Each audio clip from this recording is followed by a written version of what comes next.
අවසරයි මහතුන් වහන්සේ මගේ ප්‍රශ්නය විඥානය පිළිබඳවයි මුලින් අහපු අපේ සාමාන්‍යයෙන් පුතජන පුද්ගලයෝ වශයෙන් අපි ගොඩනගන භවය සකස් කරමින් අපි ඉන්න මොකද සකස් කරන්නේ පුතජන නෑ භවය සකස් සම්පූර්ණයෙන්ම වැරදි වචනයක්. භව මිසක් යයන්නත් නෑ.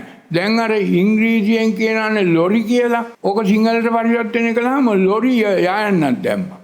මේ රේණුකාණේ හාමුදුරුව කරපු වැරදි වැඩේ තමයි මේ භව යයන්නත් දාලා භවය ඒ භවය මේ භවය පෙර භවය මතු භවය එහෙම එකක් නැහැ. පෙර ජාතිය කියන්න පුළුවන්. මේ භවය කියන එක වැරදි වචනයක්. භව නතේ භවං අට්ඨමන්නාදීයන්ති. භව කියන්නේ ජාතියට පෙර අවස්ථාව. භවපච්චය ජාති. භවට හේතුව උපාදාන පච්චය භව.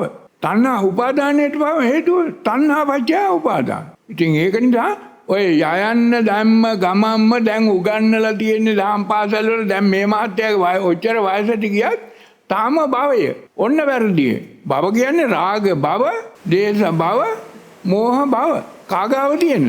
තමන් ගාව. මුල් බෑලා තියෙන එකක්. ඔව් ඒ අඳුරනේ ඒකට මේ අපි දැන් මේ භව ඒ ගමනේ ඉන්න අපි ඊළඟ ආත්මය අපි සකස් කරනවා කියන එක ඊළඟ ආත්මය සකස් කරන්න කටයුතු කරනවා නම් ඒ දුක් පැවැත්ම.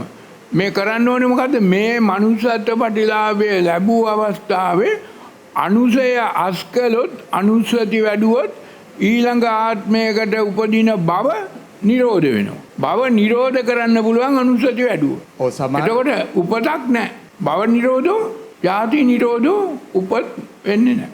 මගේ ප්‍රශ්නේ මේ හඳුනන්නේ මේ අපි විඥානය සකස් වීම අපි සමහර ඊළඟ අපේ තියෙන ක්‍රියාකාරකම් වල බල්ලෙක් වෙන්න පුළුවන්, හරකෙක් වෙන්න පුළුවන්.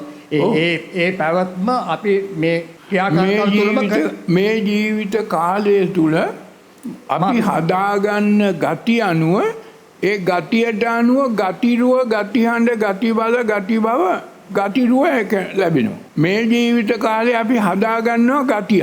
ඒ ගතියට අදාළ වෙන ගතිරුව, ගති හඬ, ගති බල ලැබෙනවා. ඒකයි වෙන්නේ. ඒ අමුදෙන්නේ දීර්ඝායු ලැබේවා.